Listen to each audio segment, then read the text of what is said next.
এই যে দশমীর দিন ঘুরতে যায়নি, শরীর ভালো লাগছে না, এই যে দিদুনের কোলে গিয়ে শুয়েছে, দিদুনের আদর খাচ্ছে। দেখো আদর খাচ্ছ? হ্যাঁ, ওরে বাবা রে, দিদুন ভালোবাসে কতটা? এতটা? ও এত ভালোবাসে ওর দিদুন ওকে।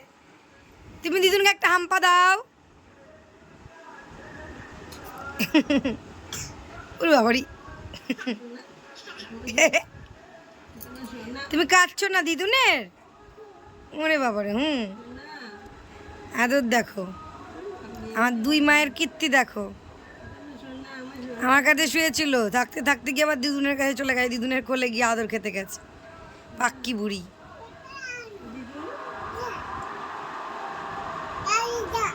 দিদা, কার দিদা? কার দিদা এটা? তোমার?